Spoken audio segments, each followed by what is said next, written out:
नमस्कार। आज की बात में आपका स्वागत है।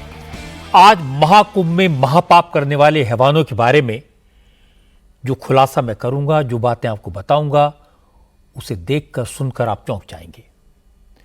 महाकुंभ में स्नान करती माताओं और बहनों के वीडियो बनाकर बेचने वाले पकड़ लिए गए हैं। ऐसे वीडियो से पैसा कमाने वाले पापियों के तार रोमानिया और अटलांटा से जुड़े हैं। यह एक बड़ा इंटरनेशनल रैकेट है जो चोरी छुपे महिलाओं के वीडियो बनाता है, उन्हें डार्क नेट पर बेचता है। पाप के ये सौदागर यूपी और गुजरात दोनों जगह से पकड़े गए। होम मिनिस्ट्री ने इस तरह के वीडियो बेचने वाली 17 वेबसाइट्स और सोशल मीडिया प्लेटफॉर्म्स को ब्लॉक कर दिया है। यूपी पुलिस ने 13 एफआईआर दर्ज की हैं। गुजरात पुलिस ने इस तरह की घिनौनी हरकत में लगे 3 आरोपियों को अरेस्ट कर लिया है।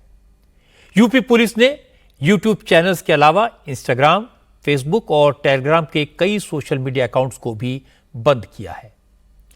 लोगों को धोखा देने के लिए इन चैनल्स के नाम महाकुंभ 2025, बाबा की व्लॉगी, मेला महोत्सव और हिंदू ऑफिशियल जैसे रखे गए थे। ये टाइटल देखने में धार्मिक थे, पर इनके जरिए अधर्म किया जा रहा था। महाकुंभ जैसे पवित्र और आस्था के पर्व के नाम पर पाप किया जा रहा था। संगम में डुबकी लगाने पहुंची महिलाओं के वीडियो और फोटोज अपलोड किए जा रहे थे। पाप के सौदागरों ने बड़ी बेशर्मी से रसिया द्विवेदी, देशी रसिया, गर्ल्स लाइव वीडियोस जैसे यूट्यूब, फेसबुक और इंस्टा अकाउंट्स बनाए थे और इसके जरिए महिलाओं के चोरी छुपे बनाए गए वीडियोस बेचे जा रहे थे। वीडियोस का बाकायदा ऑक्शन हो रहा था। टीजर अपलोड किए जाते थे और फिर कभी 1000 तो कभी 2000 रुपए में पूरा वीडियो ऑफर किया जाता था। सोशल मीडिया प्लेटफॉर्म से पुलिस ने इस तरह के अकाउंट्स की पूरी जानकारी मांगी है।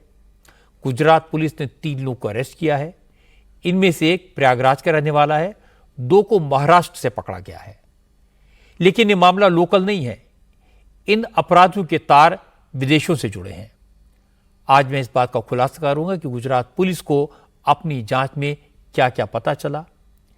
इस महापाप का काला सच सामने आने के बाद महाकुंभ में पहुंचे श्रद्धालुओं ने क्या कहा। महाकुंभ में अब घाटों पर वीडियो बनाने, फोटो खींचने पर पाबंदी लगा दी गई है। प्रयागराज में संगम और गंगा यमुना के घाटों पर पुलिस फोर्स की तैनाती बढ़ा दी गई है। ड्यूटी पर तैनात पुलिसकर्मी लगातार इस बात पर नजर रख रहे हैं कि कहीं कोई चोरी छुपे स्नान करती महिलाओं की वीडियो तो नहीं बना रहा। घाटों पर निगरानी के लिए यूपी पुलिस के साथ साथ सीआरपीएफ के जवानों को भी तैनात किया गया है। पुलिस की टीमें संगम और गंगा के घाटों के आसपास लगातार अनाउंसमेंट कर रही हैं। पुलिस वाले लोगों को आगाह कर रहे हैं कि लोगों के स्नान की तस्वीरें लेना, वीडियो बनाना गैर कानूनी है, इसलिए अगर कोई ऐसी हरकत करते हुए पकड़ा गया तो सख्त एक्शन होगा। सभी श्रद्धालु से हाथ जोड़कर रिक्वेस्ट है, घाट पर जाकर कोई भी वीडियो ना बनाए। किसी भी बहन बेटियों की कोई वीडियो नहीं बनाएगा। घाट पर वीडियो बनाना सख्त मना कर दिया गया है। कोई भी वीडियो ना बनाए। सभी से हाथ जोड़कर रिक्वेस्ट है, घाट पर जाकर कोई फोटोग्राफी वीडियो ना करे। श्रद्धालुओं को बार बार बताया जा रहा है कि स्नान करते समय आप किसी की वीडियो शूट नहीं करोगे, ये प्रतिबंधित है। आपको बार बार बताया जा रहा है, घाट पर आप जा रहे हैं, किसी की वीडियो नहीं बनाएंगे। नहाते समय अगर कोई स्नान करे उसकी वीडियो फोटोग्राफी नहीं करेंगे आप लोग। चलते रहे रास्ते में, नहीं रहे भैया। कोई भी स्नान करते समय कोई वीडियो शूट नहीं करेगा। अगर किसी के बच्चे बहन बेटियां स्नान करिए, कोई वीडियो शूट नहीं करेगा। आपको बार बार बताया जा रहा है, इस चीज का खास ध्यान रखिएगा। धन्यवाद। पुलिस को बार बार यह अनाउंसमेंट इसलिए करना पड़ रहा है क्योंकि महाकुंभ में लाखों श्रद्धालुओं के बीच कुछ गिरी हुई मानसिकता वाले लोग भी घुस जाते हैं। ये श्रद्धालु बनकर घाटों के किनारे पहुंचते हैं, फिर सेल्फी लेने के बहाने कैमरा ऑन कर देते हैं, चोरी से घाटों पर डुबकी लगा रही महिलाओं की वीडियो बनाते हैं और फिर इन वीडियोस को डार्क वेब पर बेचते हैं। एक वीडियो को 1000 रुपए से लेकर 2000 रुपए तक में बेचा जाता है, बोली लगाई जाती है। यूट्यूब चैनल पर वीडियो अपलोड करके पैसा कमाया जाता है। इंस्टाग्राम, यूट्यूब और टेलीग्राम चैनल्स पर महिलाओं के स्नान की तस्वीरों को बड़े पैमाने पर बेचा जा रहा था। इसलिए अब संगम के आसपास सभी घाटों पर कैमरा ऑन करने पर पाबंदी लगा दी गई है ताकि महाकुंभ में ऐसे महापाप को रोका जा सके। हम बराबर बोलते रहते हैं, हमारे जो फोर्स ड्यूटी पर लगी है घाट पर, वो अनुरोध करती रहती है कि फोटो वीडियो ना बनाएं। लोग अपने परिजनों का फोटो वीडियो बनाने के आड़ में यदि ऐसा गलत काम करते हैं तो वो गलत है। हम लोग अनुरोध करते रहते हैं कि घाट पर यदि स्नान कोई कर रहा है तो निजता का हनन है, उसका फोटो वीडियो बनाया जाना। तो लगातार हमारा फोर्स ये सेंसिटाइज करता रहता है, लोगों से अनुरोध करता रहता है कि आप फोटो वीडियो ना बनाएं। हमारी टीमें लगी हुई हैं घाट पर, लगातार वो इस चीज़ पे दृष्टि रखती हैं कि कौन कहाँ क्या शूट कर रहा है। यदि कोई देर लगाता है तो उसको तत्काल हटाया जाता है। यदि उसके परिजन हैं तो वेरीफाई किया जाता है कि अपने परिजनों के साथ ही है या ऐसी अन्यत्र आके खड़ा हो गया। तो ऐसे में हम लोगों को सेंसिटाइज करते हैं। लोग भी ध्यान रखते हैं कि कोई इस तरह का कोई एंटी सोशल एलिमेंट ये हरकत ना कर सके। यदि ऐसी कोई सूचना मिलती है तो उसके खिलाफ हमारी जो वैधानिक कार्रवाई है वो बिल्कुल की जाएंगी। महाकुंभ में जो श्रद्धालु हैं वो भोले भाले हैं, सीधे साधे लोग हैं। उनको जब इस तरह की हरकतों के बारे में पता चला तो वो लोग हैरान रह गए। पवित्र डुबकी लगाने पहुंची महिलाओं ने कहा उन्हें तो आस्था के इस महापर्व में इस तरह के महापाप की जरा भी उम्मीद नहीं थी। पुलिस को इस तरह की गंदी हरकत करने वालों को पकड़कर जेल में डालना चाहिए। जुर्म तो ये बहुत बड़ा, और खास तौर से इस जगह पे जहाँ पे संगम नगरी है, लोग यहाँ पे श्रद्धा आते हैं, नहान करते हैं। इतना मतलब औरतों को, लड़कियों को भी ये होता है ना कि हमें भरोसा है, हम अपने भाइयों के बीच में हैं, मतलब सनातनी भाई हैं, यहाँ पे हम उनके बीच में खड़े हुए हैं। और यहाँ पे अगर कोई लड़का या कोई आदमी ऐसी हरकत कर रहा है तो ये बहुत गलत है। सबके लिए ही जरूरी है, क्योंकि वीडियोस तो ऐसा है ना, मान लीजिए नॉर्मली इन्फ्लुएंसर्स हैं वो भी बना रहे हैं, हम लोग भी बनाते हैं। मान लीजिए कभी कुछ कैप्चर हो जाता है, कोई लेडी है बाहर ही अपना चेंज कर रही है, कैप्चर हो रहा है, वो चीज़ें हमें भी ध्यान रखनी चाहिए। कुछ थोड़ा लेडीज़ का भी होता है कि जैसे बाहर चेंज करें, अपने चेंजिंग रूम में थोड़ा सा ध्यान दें, इधर उधर देख लें, कुछ कैमरा वगैरह किसी ने फिट नहीं कर रखा है, उस टाइप से चीज़ें थोड़ा सा तो देखनी पड़ेंगी ना हमें भी, और थोड़ा सा लोगों को भी देखना। ये बहुत ज़्यादा गलत हो रहा है। ये आस्था और धर्म के स्थलीय महाकुंभ चल रहा है, इसमें ये सब करना कुछ गलत लोगों के कारण ये बहुत गलत बात है। उसमें कुछ कार्रवाई होनी चाहिए उन पे। मैम क्या कहना चाहेंगे आप? नहीं, ये गलत बात है। ये वीडियो बनाकर बेचना ये बहुत गलत बात है। लेडीज को, लड़कियों को वीडियो बना रहे हैं, जो बना रहे हैं तो बहुत गलत कर रहा है। ऐसा काम नहीं करने, ये आस्था का पर्व है। पुलिस को अपना सख्त कदम कुछ उठाना चाहिए, ये कार्रवाई करनी चाहिए पुलिस को। यूपी पुलिस ने यूट्यूब, फेसबुक और इंस्टाग्राम पर बने ऐसे 17 सोशल मीडिया अकाउंट्स का पता लगाया है जिन पर महाकुंभ में स्नान कर रही महिलाओं के वीडियो और तस्वीरों को अपलोड किया गया। इनमें से 3 फेसबुक अकाउंट हैं, 2 इंस्टाग्राम पेज हैं, 1 टेलीग्राम चैनल और 12 यूट्यूब चैनल हैं। इनमें कुछ ऐसे भी हैं जिन्होंने डार्क वेब पर वीडियोस को बेचा, कुछ ने ज्यादा व्यूज पाने के चक्कर में प्रोफाइल तस्वीर पर किसी महिला की पिक्चर लगा दी, तो किसी ने फर्जी नाम से यूट्यूब चैनल खोल लिया। इन अकाउंट्स पर खुलेआम ये प्रचार किया जा रहा था कि त्रिवेणी में महिलाओं को स्नान करते हुए देखिए। इस तरह के अकाउंट चलाने वाले कभी सेल्फी लेने की आड़ में महिलाओं की वीडियो शूट कर रहे थे, और कई ऐसे भी हैं जो इस महापाप के लिए स्पाई कैम का इस्तेमाल कर रहे थे। यूपी पुलिस के मुताबिक एक टेलीग्राम चैनल ने इस तरह के एक वीडियो को बेचने के बदले में लोगों से 2000 रुपए मांगे। बेचने से पहले बोली लगाने वालों को महिलाओं और लड़कियों के वीडियो को टीजर के तौर पर दिखाया गया ताकि ज्यादा से ज्यादा लोग वीडियो को सब्सक्राइब कर सकें। यूपी पुलिस ने अब तक सोशल मीडिया के 103 हैंडल्स के खिलाफ 13 एफआईआर दर्ज की हैं। इसके अलावा पुलिस ने इन पेजेस को हमेशा के लिए ब्लॉक करने के लिए अमेरिका में इन सोशल मीडिया प्लेटफॉर्म से भी कांटेक्ट किया है ताकि फेक प्रोफाइल वाले इन अकाउंट्स को चलाने वाले अपराधियों को आइडेंटिफाई करके उन्हें गिरफ्तार किया जा सके। सोशल मीडिया पे ये शिकायत मिली थी कि स्नान करने आने वाली महिलाओं की निजता का उल्लंघन करते हुए कुछ वीडियोस अपलोड किए गए, कुछ इंस्टाग्राम प्रोफाइल से, टेलीग्राम चैनल्स पे, फेसबुक प्रोफाइल पे। उन शिकायतों का संज्ञान लेते हुए तत्परता से एफआईआर पंजीकृत कराई गई है और अलग से टीम्स लगाई गई हैं जो ऐसे प्रोफाइल्स को चिन्हित कर रहे हैं और उनकी अरेस्टिंग सुनिश्चित कराई जाएगी। This is a serious offence, ये गंभीर एक प्रकरण है। अगर इस तरीके से किसी की निजता का उल्लंघन करते हुए और ऐसे वीडियोज़ अपलोड किए जाते हैं तो इसमें एफआईआर्स कराई गई हैं, आगे भी एफआईआर कराई जाएंगी जो इस तरीके के कृत्यों में संलिप्त होंगे। अभी तक इन वीडियोस को लेकर कितनी एफआईआर दर्ज की है और क्या चूँकि इंस्टाग्राम का जो मेन हेडक्वार्टर है कैलिफोर्निया में है, वहाँ से भी आपने रब्ता करने की कोशिश की है? देखिए, वो जो साइबर क्राइम होते हैं उसमें जिन उससे अपलोड होते हैं उन्हें कांटेक्ट किया जाता है, जिन यूआरएल से अपलोड होते हैं, तो वो सारी प्रोसेस हम लोग फॉलो कर रहे हैं। अभी तक टोटल 103 सोशल मीडिया हैंडल्स के विरुद्ध कार्रवाई की गई है, 13 एफआईआर हम लोगों ने पंजीकृत किए हैं। इस मामले में होम मिनिस्ट्री ने भी बड़ी कार्रवाई की है। होम मिनिस्ट्री के Indian cyber crime coordination centre ने महिलाओं के स्नान की तस्वीरें और वीडियो बेचने वाली 17 वेबसाइट्स और सोशल मीडिया प्लेटफॉर्म के यूआरएल ब्लॉक कर दिए हैं। होम मिनिस्ट्री इस तरह का अपराध करने वालों को पकड़ने में यूपी पुलिस की मदद कर रही है। पता यह लगा कि एक टेलीग्राम चैनल पर महिलाओं के नहाने की वीडियो देखने के लिए सब्सक्रिप्शन बेचा जा रहा था। इस टेलीग्राम चैनल पर महिलाओं के दूसरे वीडियोस भी मौजूद थे जो चोरी छुपे बनाए गए थे या फिर हॉस्पिटल, मॉल और उनके घर में लगे सीसीटीवी फुटेज से निकाले गए थे। अब यूपी पुलिस इन सब के खिलाफ भी एक्शन ले रही है। उस पर लगातार हमारी निगरानी है। हम लोगों ने कुछ एफआईआर भी दर्ज किए हैं और हम लोगों को आइडेंटिफाई कर रहे हैं, कार्रवाई भी कर रहे हैं। सर, अब तक कितनी एफआईआर? नहीं, हम लोगों ने जो इस तरह के हैं उसमें 3 एफआईआर की हैं और कुल मिला के भ्रामक समाचार फैलाने के संबंध में लगभग 50 से अधिक एफआईआर दर्ज है।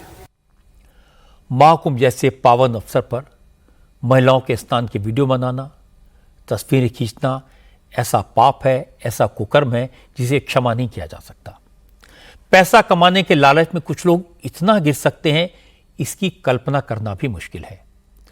जहां हमारी माताएं बहनें श्रद्धा के साथ संगम में डुबकी लगाने गई हैं, वहां ये पापी कैमरे लेकर ताक लगाए बैठे थे। इस तरह के केसेस में सबको अलर्ट रहने की जरूरत है। जहां कोई ऐसी हरकत करता दिखाई दे, उसकी शिकायत पुलिस से तुरंत करनी चाहिए। जब ऐसे पापी पकड़े जाएंगे, जेल जाएंगे, तभी उनके दिल में डर पैदा होगा। पुलिस ने इस मामले में तुरंत एक्शन लिया है।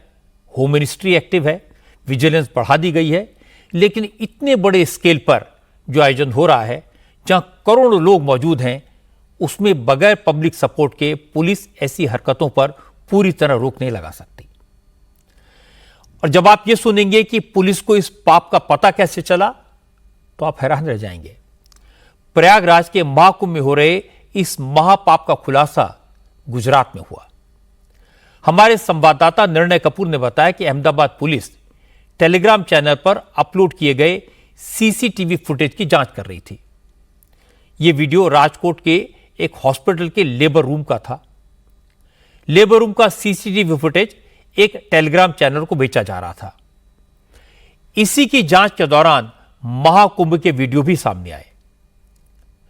जिस टेलीग्राम चैनल पर वीडियोस अपलोड किए गए, वो महाराष्ट्र के लातूर से चलाया जा रहा था। चलाने वाले का नाम प्रज्वल तेली है। प्रज्वल तेली से पूछताछ के दौरान पता चला, इस चैनल के व्यूज बढ़ाने में राजेंद्र पाटिल उसकी मदद कर रहा था।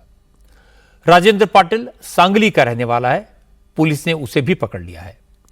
पूछताछ में यह बात सामने आई, ये दोनों मिलकर अपने टेलीग्राम चैनल पर हॉस्पिटल में महिलाओं की जांच के सीसीटीवी फुटेज, मॉल और दूसरे पब्लिक प्लेसेस में लगे सीसीटीवी कैमरों में रिकॉर्ड होने वाले महिलाओं के प्राइवेट फुटेज को बेच रहे थे। इन दोनों आरोपियों के मोबाइल फोन्स और कंप्यूटर की जांच की गई, तो उसमें महाकुंभ में महिलाओं के स्नान के वीडियो भी मिले। अब बड़ा सवाल यह था कि आखिर इन लोगों को हॉस्पिटल या मॉल्स के सीसीटीवी फुटेज मिले कैसे। अहमदाबाद पुलिस क्राइम ब्रांच के ज्वाइंट सीपी शरद सिंघल ने बताया, पहले तो पुलिस को लगा कि हॉस्पिटल या मॉल का कोई कर्मचारी इनकी मदद कर रहा था, लेकिन पूछताछ के दौरान पुलिस भी यह सुनकर हैरान हो गई कि इन अपराधियों ने सीसीटीवी फुटेज हैक किए थे। हैकिंग के लिए यूरोपियन कंट्री रोमानिया और अमेरिका के अटलांटा में बैठे हैकर्स की मदद ली गई थी। ज्वाइंट सीपी शरद सिंघल ने कहा, आरोपियों के पास से कई हॉस्पिटल्स, मॉल्स और रेस्टोरेंट्स के फुटेज मिले हैं और इनका नेटवर्क बहुत बड़ा है, बड़े पैमाने पर फैला हुआ है। पता चला कि ये जो टेलीग्राम चैनल जो चलवा रहा है वो बेसिकली ग्रुप में लिख रहा है कि और वीडियो चाहिए तो पैसे दीजिए, इतना पैसा लगेगा, ऐसा सब कर रहा है। और यूट्यूब पे भी अलग अलग वीडियोस जो है वो पहले भी पोस्ट हो चुके हैं।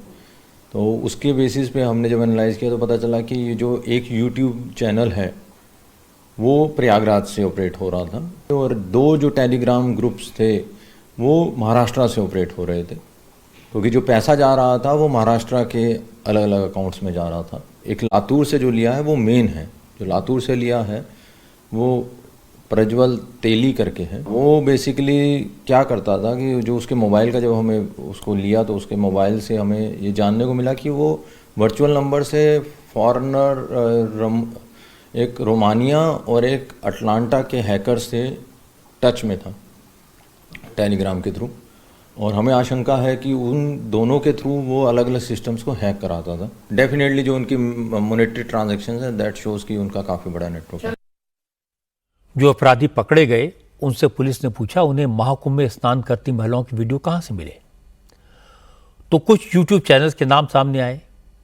इसमें क्लू से अहमदाबाद पुलिस प्रयागराज के चंद्रप्रकाश फूलचंद नाम के शख्स तक पहुंची।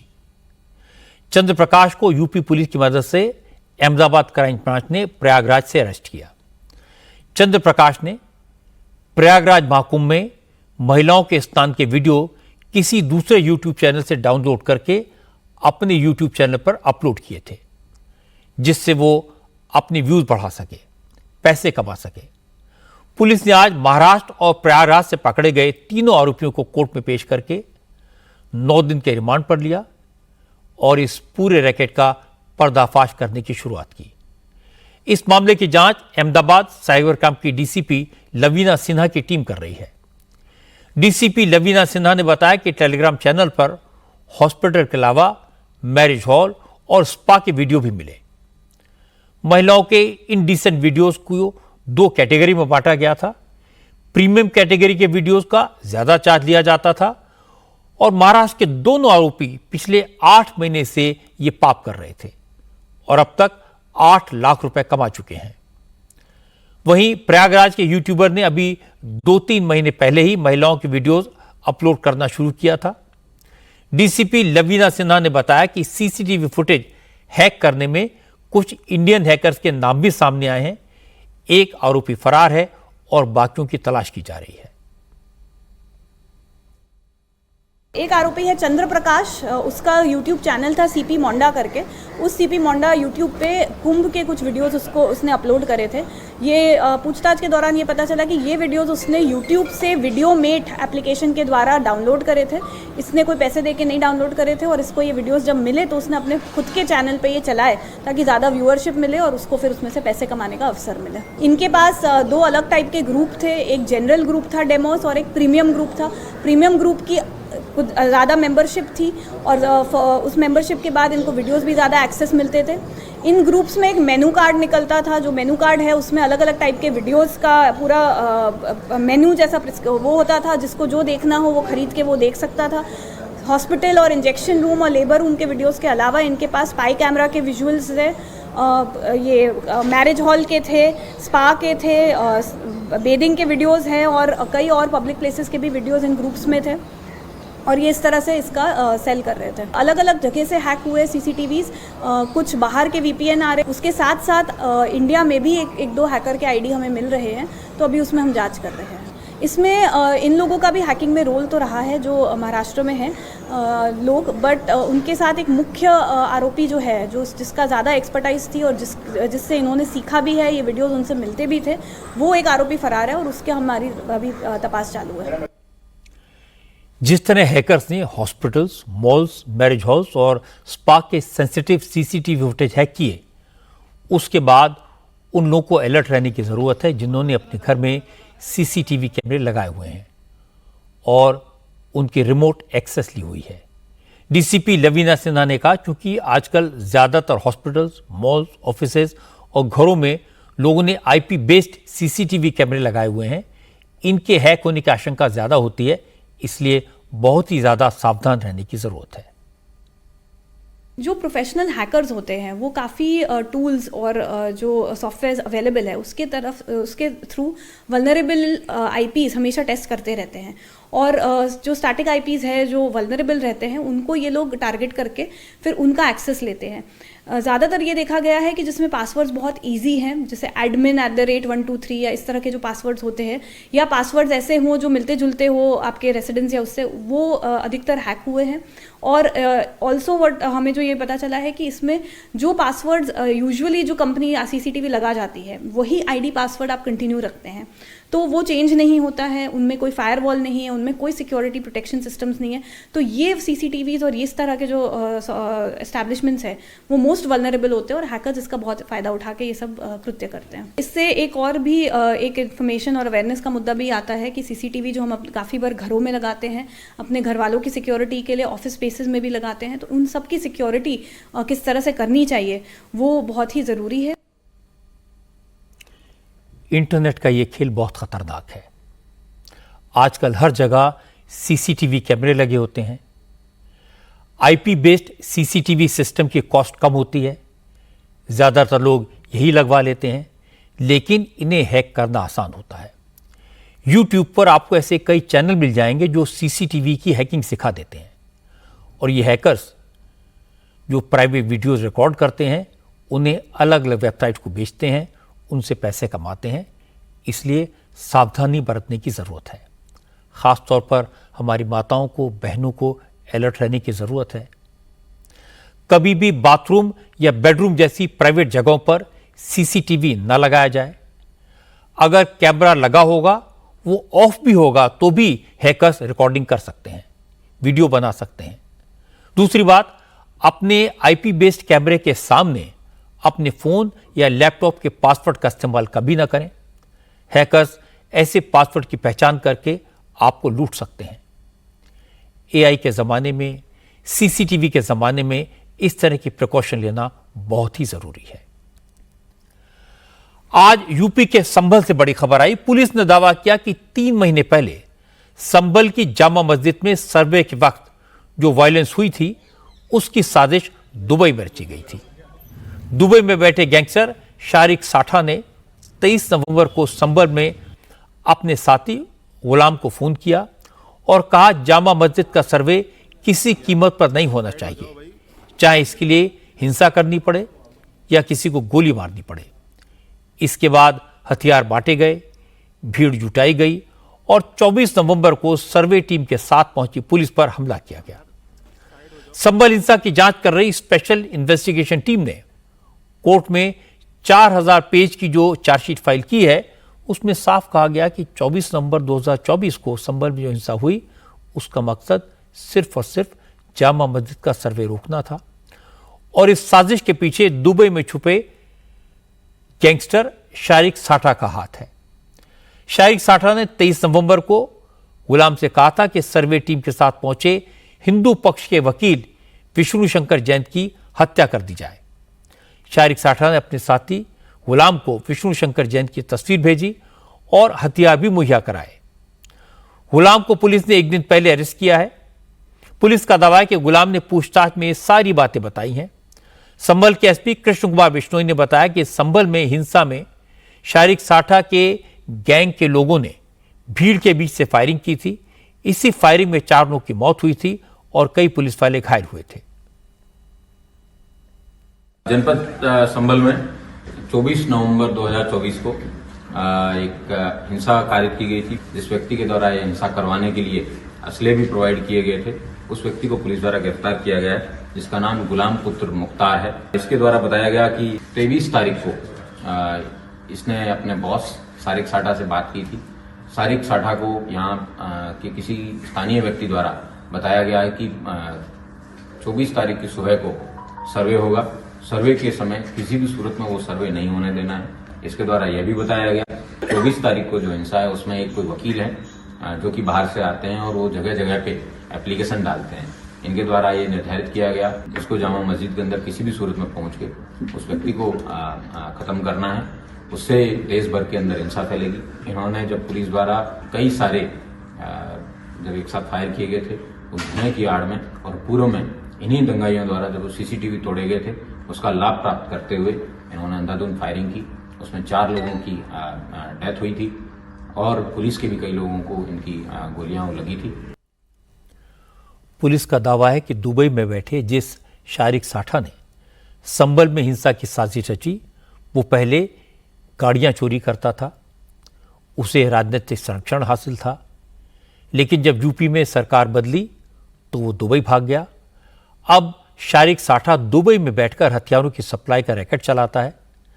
संभल के एसपी ने बताया कि आरोपियों के मोबाइल से ऐसे कई व्हाट्सएप ग्रुप मिले हैं जिनका इस्तेमाल जामा मस्जिद के बाहर भीड़ जुटाने वाले मैसेज सर्कुलेट करने के लिए किया गया। कृष्ण कुमार बिश्नोई ने बताया कि इसी तरह के एक व्हाट्सएप ग्रुप का नाम था सांसद संभल। इस ग्रुप के जरिए भड़काऊ मैसेज भी सर्कुलेट किए गए। पुलिस को कई ऐसे व्हाट्सएप ग्रुप्स मिले हैं जिसके अंदर भीड़ को इकट्ठा करने के, उसमें एक सांसद संभल नाम का एक व्हाट्सएप ग्रुप है जिसमें पुलिस को 21 नवंबर की रात्रि में लोगों को इकट्ठा होने के बारे में बताया गया था कि 22 को ज्यादा से ज्यादा लोग मात्रा में लोग आए और 23 और 24 तारीख के लिए भी उसमें विभिन्न प्रकार के घटना के बाद में इंस्ट्रक्शन दिए जाने की बात इस तरीके प्रकाश में आई है। इसके द्वारा पूछताछ में बताया गया कि पूर्व में इसको राजनीतिक संरक्षण इसको और शारिक साठा को प्राप्त था, जिसकी वजह से ये लोग दीपासराय में बिना किसी चिंता के आराम से शांति से जितने भी आपराधिक गतिविधियां हैं वो करते आ रहे थे। लेकिन पिछले कुछ समय से पुलिस की सख्ती के कारण ये आपराधिक गतिविधियां संचालित नहीं कर पा रहे थे। पुलिस ने पॉलिटिकल कनेक्शन की बात की तो बीजेपी ने इसे इशू बनाया और इसमें शामिल नेताओं के खिलाफ एक्शन लेने की बात की। जाहिर है समाजवादी पार्टी के नेता परेशान हो गए। शिवपाल यादव ने कहा अभी पुलिस को जो करना है करे, जब समाजवादी पार्टी की सरकार बनेगी तो संभल में अत्याचार की पटकथा लिखी जाएगी। संभल के मामले में जब समाजवादी पार्टी की सरकार हम लोग बनाएंगे तब अत्याचार की एक पटकथा लिखी जाएगी, तो उसमें संभल फिर सबसे ऊपर होगा। पटकथा लिखाई जाएगी अत्याचार की पटकथा, तब संभल सबसे ऊपर होगा। समाजवादी पार्टी की सरकार बनने पर संभल में अत्याचार की कैसी पटकथा लिखी जाएगी, इसका मतलब तो शिवपाल यादव ही जानते होंगे, लेकिन उनके बयान से इतना तो क्लियर है कि समाजवादी पार्टी के कुछ नेता हताशा से इस कदर भरे बैठे हैं कि मौके बेमौके उनकी ये भड़ास जुबान पर आ ही जाती है। हालांकि योगी आदित्यनाथ को इस बात की कोई परवाह नहीं है। जिस दिन संभल में हिंसा हुई थी उसके अगले दिन ही योगी ने कहा था कि हिंसा साजिश का हिस्सा है, इसके इंडिकेशन मिले हैं और सबूत पुलिस जल्दी खोज लेगी। अब पुलिस ने सबूत खोज भी लिए, अदालत के सामने रख भी दिए।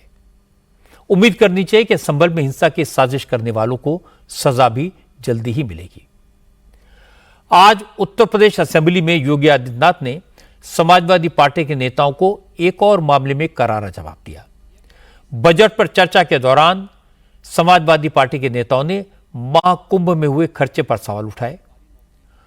उत्तर प्रदेश को $1 ट्रिलियन की इकोनॉमी बनाने के योगी के लक्ष्य का मजाक उड़ाया। समाजवादी पार्टी के एमएलए रागिनी सोनकर ने कहा योगी जी दावे तो बहुत करते हैं, अब यह भी बता दें कि 2029 तक यूपी $1 ट्रिलियन की इकोनॉमी कैसे बनेगा, क्योंकि अब तक तो इसकी संभावना दूर दूर तक दिखाई नहीं देती। जैसे ही समाजवादी पार्टी के विधायक का सवाल खत्म हुआ तो योगी ने तुरंत जवाब दिया। योगी ने कहा कि महाकुंभ से यूपी की इकोनॉमी को 3 लाख करोड़ रुपए का फायदा होगा। ये बात बड़े बड़े अर्थशास्त्री मान रहे हैं।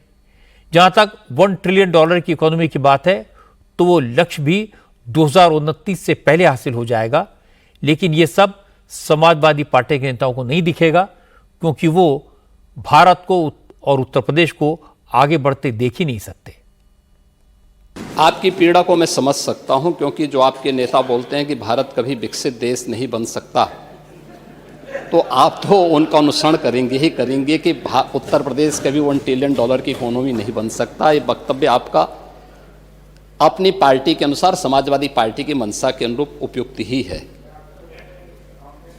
लेकिन भारत आज दुनिया की 5वीं बड़ी अर्थव्यवस्था बन चुका है और 2027 में भारत $5 ट्रिलियन की इकोनॉमी बनेगा, इसमें कोई संदेह नहीं। हो सकता है कुछ लोगों को इसमें अच्छा नहीं लग रहा हो, क्योंकि जिनका अपना पर्सनल एजेंडा होता है वह देश के विकास को अच्छा नहीं मानेंगे। लेकिन आदरणीय प्रधानमंत्री जी की प्रेरणा से, उनके विजन के अनुरूप उत्तर प्रदेश ने भी $1 ट्रिलियन की इकोनॉमी बनने की दिशा में एक बड़े कार्यक्रम को आगे बढ़ाया है और सीएम डैशबोर्ड के माध्यम से मासिक रूप से इसकी समीक्षा होती है। हर तीसरे महीने मैं स्वयं भी इसकी समीक्षा करता हूं और मुझे बताते हुए प्रसन्नता है कि पिछले 3 वर्ष के अंदर जो हमने टारगेट तय किए थे, हमने उसको सफलतापूर्वक प्राप्त किया है। इसी का परिणाम है कि जब हमारी सरकार आई थी, 12 लाख करोड़ की उत्तर प्रदेश की जो इकोनॉमी थी, इस वित्तीय वर्ष के अंत में वह 27.5 लाख करोड़ की इकोनॉमी बनकर के उभरेगी। तो ये कहना कि उत्तर प्रदेश कभी इसको अचीव नहीं कर पाएगा, आपकी दुर्भावना हो सकती है, लेकिन सरकार की सद्भावना है कि उत्तर प्रदेश 5 वर्ष में इस टारगेट को अचीव करेगा और 29 में उत्तर प्रदेश $1 ट्रिलियन की इकोनॉमी भी बनेगा और देश की सबसे बड़ी अर्थव्यवस्था भी बनेगा। इस बात के लिए मैं पूरे सदन को आश्वस्त करता हूं। ये सही है कि योगी आदित्यनाथ के शासनकाल में उत्तर प्रदेश का आर्थिक विकास तेजी से हुआ है और इसकी सबसे बड़ी वजह है राज्य की कानून व्यवस्था। योगी के आने से पहले कोई भी यूपी में पैसा लगाने के लिए तैयार नहीं होता था। डर के वातावरण में कोई इन्वेस्टमेंट नहीं करता। जब हालात बदले, व्यवस्था सुधरी, इन्वेस्टमेंट आना शुरू हुआ, तो योगी ने भी इंफ्रास्ट्रक्चर पर जोर दिया, 1 डिस्ट्रिक्ट 1 प्रोडक्ट जैसी योजनाएं शुरू की और अब जिस पैमाने पर महाकुंभ का आयोजन हुआ, उससे यूपी की इकोनॉमी को जबरदस्त बूस्ट मिलेगा, लोगों की जेब में पैसा आएगा और अधिक इन्वेस्टर यूपी की तरफ आकर्षित होंगे। इसका लाभ यूपी के साथ साथ पूरे देश को मिलेगा। आज महाराष्ट्र के deputy chief minister Eknath Shinde ने एक बार फिर रंग दिखाया। शिंदे ने कहा, मुझे हल्के में मत लेना, नहीं तो फिर तांगा पलट दूंगा। लेकिन जब उनसे पूछा गया कि उनके निशाने पर कौन है, कौन उन्हें हल्के में लेता है, तो शिंदे ने बात घुमा दी। कहा, उनका इशारा किसकी तरफ है ये सबको पता है। जिन्होंने मुझे हल्के में लिया है, मैं एक कार्यकर्ता हूं, सामान्य कार्यकर्ता हूं, लेकिन बाला साहब और दिगे साहब का कार्यकर्ता हूं, ये समझ के मुझे सबने लेना चाहिए। और इसलिए जब हल्के में लिया तो 2022 में टांगा पलटी कर दिया, सरकार को बदल दिया, आम लोगों के मन की सरकार को हमने लाया वहां पर और डबल इंजन की जो लोग चाहते थे, डबल इंजन की सरकार चली। और देखो, मैंने उस वक्त कहा था विधानसभा के पहले मेरे भाषण में कि मैं और देवेंद्र जी 200 से ज्यादा सीटें लाऊंगा, तो 232 सीट आई है। और इसलिए मुझे हल्के में मत लेना, ये इशारा जिनको समझना है वो समझ ले और मैं मेरा काम करते रहूंगा। रोज आरोप लगा रहे, रोज देखो महाजी शिंदे पुरस्कार मिला, पवार साहब ने पुरस्कार दिया। एक मराठी मानुस को एक पुरस्कार देता है जो महापराक्रमी महादजी शिंदे, ये बहुत बड़े योद्धा थे, उनके नाम से महादजी शिंदे राष्ट्र गौरव पुरस्कार मेरे जैसे कार्यकर्ताओं को दिया गया। उस पर भी कितनी जलन हो गई, कितने जलोगे, एक दिन तो जलकर खाक हो जाओगे। ये तो सबने देखा है कि एकनाथ शिंदे तांगा पलटना तो जानते हैं। शिंदे की यही यूएसपी है, वो बाजी पलटना जानते हैं, विधायकों को तोड़ना जानते हैं, उद्धव ठाकरे को धोखा देना जानते हैं। उन्होंने उद्धव के विधायक तोड़े, कुर्सी छीनी, मुख्यमंत्री बन गए, सिंबल छीन लिया, पार्टी छीन ली। इसलिए शिंदे की बात सही है कि उनको हल्के में नहीं लिया जा सकता। लेकिन शिंदे ने यह बात किसके लिए कही? कुछ लोग उनके बयान को उद्धव ठाकरे की बातों का जवाब मान रहे हैं और कुछ लोग कह रहे हैं कि ये शिंदे की बीजेपी को चेतावनी है कि उन्हें ज्यादा न छेड़ें, वरना वो इस सरकार का तांगा भी पलट सकते हैं। पर देवेंद्र फडणवीस की सरकार मजबूत है। शिंदे उनका कुछ नहीं बिगाड़ सकते। महाराष्ट्र में बीजेपी अपने दम पर सरकार चला सकती है। अजित पवार फडणवीस के साथ डटे हुए हैं और यह बात शिंदे अच्छी तरह समझते हैं, इसलिए वो इस तांगे को पलटने की हिम्मत नहीं करेंगे। इस तांगे में बैठे रहेंगे और पूरा मजा लूटेंगे। टेंशन की बात तो उद्धव के लिए है, क्योंकि शरद पवार ने पहले शिंदे की तारीफ की थी और आजकल बड़े पवार साहब नरेंद्र मोदी की भी खूब तारीफ कर रहे हैं। और आज दिल्ली से जो तस्वीरें आई उन्हें देखकर उद्धव और उनकी पार्टी के नेताओं की तो नींद उड़ जाएगी। दिल्ली में अखिल भारतीय मराठी साहित्य सम्मेलन में आज प्रधानमंत्री नरेंद्र मोदी ने शरद पवार के लिए जो जेस्चर दिखाया उस पर लोगों ने खूब तालियां बजाई। असल में मोदी और पवार मंच पर एक दूसरे के बगल में बैठे हुए थे। इस दौरान जैसे ही शरद पवार अपनी स्पीच देकर लौटे तो मोदी अपनी कुर्सी से उठे, शरद पवार के लिए कुर्सी खींची, उन्हें बैठने में मदद की। शरद पवार जब अपनी कुर्सी पर बैठ गए तब मोदी अपनी कुर्सी पर बैठे और इसके बाद मोदी ने सामने रखी पानी की बोतल उठाई, गिलास में पानी भरा और पवार साहब को पानी ऑफर किया। प्रधानमंत्री का विपक्ष के सीनियर लीडर के प्रति सम्मान देखकर ऑडिटोरियम में बैठे लोग हैरान रह गए, खूब तालियां बजी। नोट करने वाली बात यह कि इस कार्यक्रम में नरेंद्र मोदी 2 घंटे से ज्यादा वक्त तक रहे और इस दौरान मोदी और पवार आपस में काफी देर तक बातचीत करते नजर आए। नरेंद्र मोदी ने शरद पवार को जो सम्मान दिया वो कोई नई बात नहीं है। मोदी जब गुजरात के मुख्यमंत्री थे और शरद पवार दिल्ली में कृषि मंत्री थे तो भी दोनों की बहुत छंती थी, बहुत दोस्ती थी। बाद में राजनीतिक समीकरण बदल गए पर मोदी और शरद पवार के पर्सनल रिश्ते बने रहे। आज भी दोनों एक दूसरे का सम्मान करते हैं, इसलिए इस मुलाकात के और मोदी की कर्टसी के, स्टेज पर उनकी बातचीत के ज्यादा मतलब नहीं निकाले जाने चाहिए। अब बात करते हैं प्रेसिडेंट डोनाल्ड ट्रंप की। डोनाल्ड ट्रंप के खुलासे पर देश का सियासी माहौल गर्मा गया है। आज उपराष्ट्रपति जगदीप धनखड़ ने बड़ी बात कही।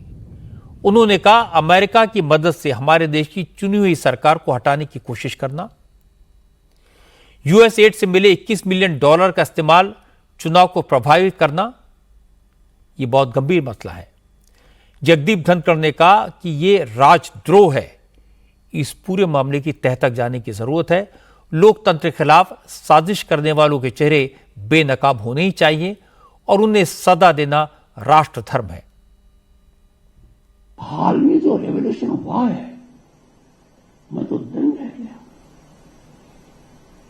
What has been revealed by President of the United States with full sense of responsibility.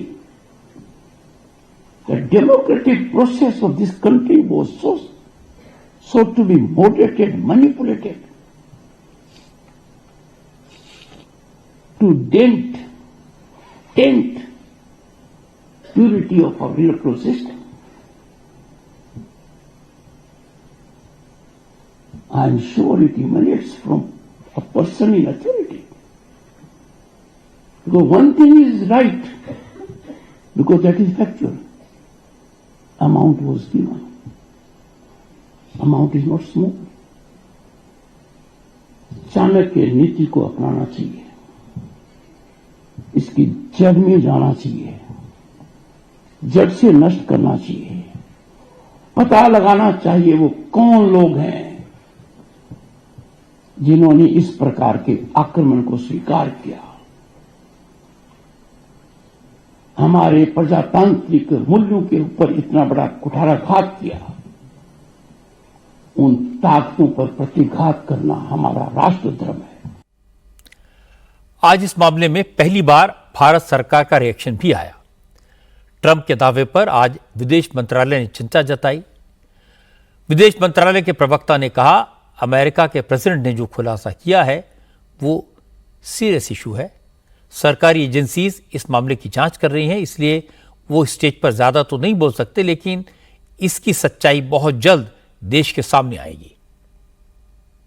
अमेरिकी सरकार की तरफ से, उनके एडमिनिस्ट्रेशन की तरफ से यह खुलासा किया गया है कि कुछ यूएसएड की एक्टिविटीज़ और फंडिंग के बारे में। ये जो खुलासा किया गया है ये कंसर्निंग है, ट्रबलिंग है, और इसको लेके काफ़ी सारी चिंताएं हैं फॉरेन इंटरफेरेंस को लेके भारत के अपने अंदरूनी मामले में। हमारे यहाँ जो एजेंसीज़ हैं, डिपार्टमेंट्स हैं जो इस मामले में काम करते हैं, कार्यरत हैं, वो इस मुद्दे पर और छानबीन कर रहे हैं और काम कर रहे हैं, और इस वक्त इस समय इस मुद्दे पे कोई भी पब्लिक कमेंट या घोषणा करना मेरे समझ से समयोचित नहीं होगा। उपराष्ट्रपति की विदेश मंत्रालय की अपनी सीमाएं हैं, लेकिन असम के मुख्यमंत्री हिमंता बिस्व शर्मा ने इस मामले में कांग्रेस पर डायरेक्ट अटैक किया। महाकुंभ में डुबकी लगाने प्रयागराज पहुंचे हिमंता ने कहा कांग्रेस एंटी नेशनल पार्टी है, उसके काले कारनामे देश के सामने एक एक करके आ रहे हैं, इसलिए अब कांग्रेस बहुत दिनों तक चलने वाली नहीं है। कांग्रेस पार्टी एक सनातन विरोधी पार्टी है। अभी तो और कोई सारे सामने आया है, कैसे अमेरिका का डीप स्टेट का इशारा में वो लोग भारत का लोकतंत्र को कब्जा करने के लिए कोशिश किए थे। तो मेरा लगता है कि वो कांग्रेस पार्टी बहुत दिन चलने वाला नहीं है, वो जल्दी जल्दी खत्म होने वाला है। आज कांग्रेस पार्टी ने इस मामले में जवाब दिया, मामले को गोलमोल करने की कोशिश की, लेकिन उनकी प्रॉब्लम यह है कि प्रेसिडेंट ट्रंप इस मुद्दे पर लगातार बोल रहे हैं, रोज नया खुलासा कर रहे हैं। आज ट्रंप ने कहा कि बाइडेन प्रशासन ने $21 मिलियन की रकम तो दी थी भारत में वोटर टर्नआउट बढ़ाने के नाम पर, लेकिन असल में यह मामला किकबैक का था, रिश्वत का था, क्योंकि अब तक इसका कोई हिसाब नहीं मिला है। ट्रंप ने कहा कि उनकी सरकार को अभी तक यह पता नहीं चला कि भारत में यह पैसा किसके पास गया। ट्रंप ने कहा कि इसी तरह अमेरिका की एजेंसी फॉर इंटरनेशनल डेवलपमेंट ने $29 मिलियन की रकम बांग्लादेश में राजनीतिक हालात को स्टेबल करने और स्टेबल बनाने के नाम पर दी थी। ट्रंप ने कहा यूएसएड की तरफ से जो दूसरे देशों में इतनी भारी भरकम रकम भेजी जा रही थी, इसके पीछे कुछ तो कुछ गड़बड़ तो जरूर थी, जिसकी वो जांच करा रहे हैं। And $21 million for voter turnout in India. Why are we caring about India turnout? We got enough problems. We want our own turnout, don't we? Can you imagine all that money going to India?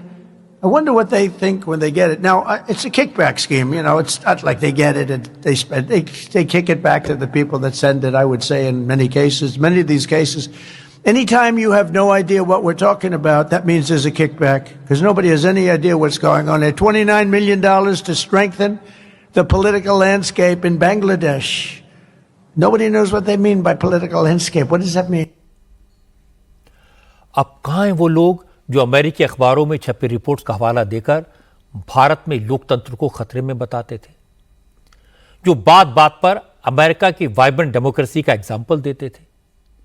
ये कैसा लोकतंत्र है जो दूसरे देशों में चुनाव को प्रभावित करने के लिए बिलियंस ऑफ डॉलर खर्च करता है? ये कैसा लोकतंत्र है जो दूसरे देशों में सरकारें बनाने और गिराने के लिए फंडिंग करता है?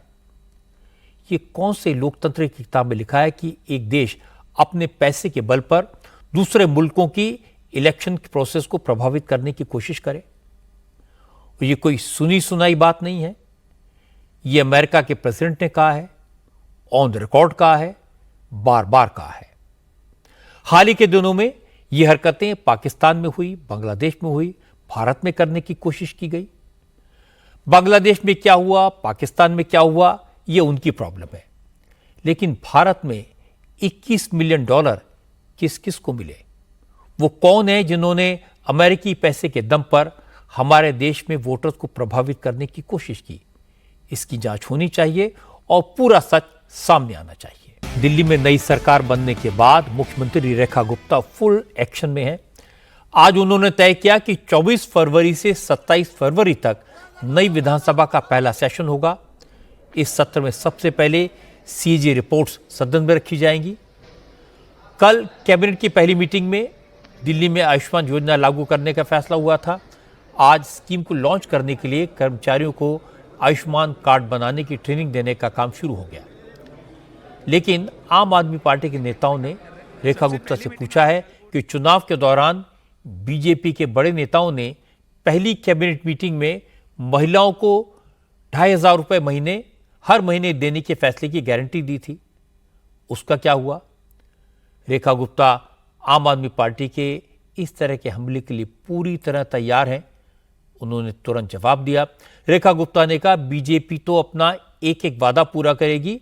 अरविंद केजरीवाल और आतिशी अपनी पार्टी की चिंता करें, क्योंकि चुनाव में हार के बाद अब उनकी पार्टी के तमाम लोग इधर उधर रास्ता तलाश रहे हैं।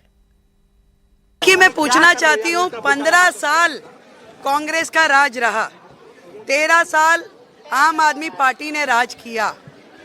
अपना कार्यकाल देखने हमें एक दिन में प्रश्न उठाने वाले ये कौन लोग हैं जिन्होंने दिल्ली का सर्वनाश किया?